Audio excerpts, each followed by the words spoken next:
میں علامہ طیب شاہ گیلانی صاحب تشریف فرمائے، ان سے سوال پوچھنا چاہتا ہوں۔ روزوں کی فضیلت کے حوالے سے اگر گفتگو کی جائے، ان کی اہمیت کے حوالے سے گفتگو کی جائے، یہ جاننے کی کوشش کی جائے کہ روزہ کس حد تک اہمیت کا حامل ہے، تو کیا جواب ہوگا؟ جی بسم اللہ الرحمن الرحیم۔ اویس بھائی، روزہ اللہ رب العالمین نے جب روزے کے بارے میں حکم ارشاد فرمایا ہے تو اس میں ساتھ ہی اس کی مقصدیت بھی ارشاد فرما دی، اس کا مقصد بھی ارشاد فرما دیا، لعلکم تتقون، تتقون۔ تاکہ تم وہ طاقت حاصل کر سکو جس سے ایمان کی حفاظت ہو سکتی ہے۔ تو وہ تقوی اور پرہیزگاری سے ہی چونکہ ممکن ہوتا ہے۔ یہ جس طرح ہمارا کسی کوئی سسٹم ہو، کسی حفاظت کے لیے ہم سیکیورٹی کے لیے کچھ سسٹم لگاتے ہیں، تو چل چل کے یا پھر مرور زمانہ کے ساتھ، وقت گزرنے کے ساتھ اس میں کچھ سستی یا پھر کمزوری پیدا ہو جائے تو اس کو ری ایکٹیو کرنے کے لیے صحیح۔ اللہ رب العالمین نے اسی طرح ہمارے یہ جو ایمان کی حفاظت کے لیے تقوی و پرہیزگاری کی ضرورت ہوتی ہے، اس کو پورا کرنے کے لیے اللہ پاک نے یہ روزہ رکھا ہے۔ صحیح۔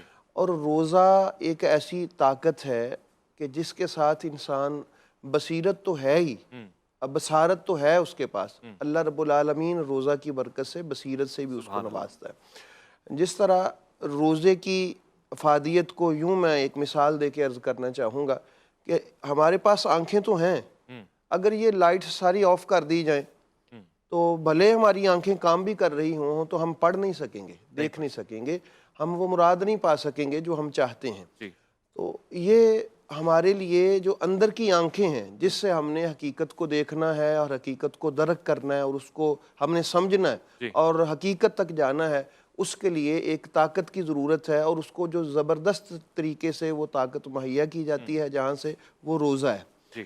اور روزہ اللہ رب العالمین نے رمضان شریف میں ہمارے لیے جو ارشاد فرمایا ہے کہ یہ صرف آپ کے لیے نہیں ہے، بلکہ پچھلی قوموں پر بھی، یا ایھا الذین آمنوا کتب علیکم الصیام کما کتب علی الذین من قبلکم، اس میں ایک تو حوصلہ دیا جا رہا ہے کہ یہ صرف تم ہی نہیں ہو بلکہ تم سے پہلے جو لوگ ہیں ان کے لیے بھی تھا۔ صحیح۔ اور دوسرا اللہ رب العالمین ہمیں یہ سمجھا رہے ہیں کہ تاکہ تم اس کو بوجھ نہ سمجھ سکو کہ یہ تمہارے لیے فقط نہیں ہے بلکہ پہلے لوگوں پر بھی یہ روزہ تھا۔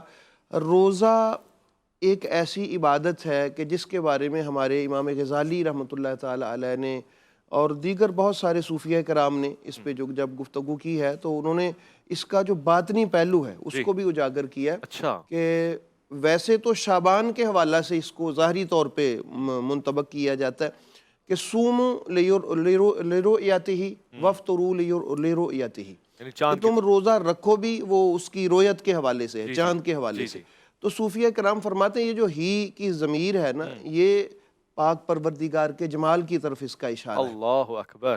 کہ تمہارے روزہ کی غرض و غایت بھی اس کے جمال جو ہے، جمال دیدار الہی جو ہے اس کے لیے ہو، اور تمہارا افطار بھی اسی کے لیے ہو۔ صحیح۔ جب یہ چیز شامل ہو جائے، اور اس سے بڑھ کر اور کسی بندہ مومن کو کیا چاہیے، جس طرح ارشاد فرمایا گیا ہے کہ للصائم فرحتان، روزہ رکھنے والے کے لیے دو خوشیاں ہیں، دو خوشیاں ہیں، ایک افطار کے وقت اور ایک جب وہ اللہ رب العالمین کے ان پاک جلووں کا دیدار کر رہا ہوگا اپنے قلب کی آنکھوں سے، جیسے اللہ رب العالمین کی پاک بارگاہ سے اس کے لیے ہوگا۔ تو یہ روزے کی غرض و غایت ہی یہ ہے کہ اس کو قربت الہی نصیب ہو جائے۔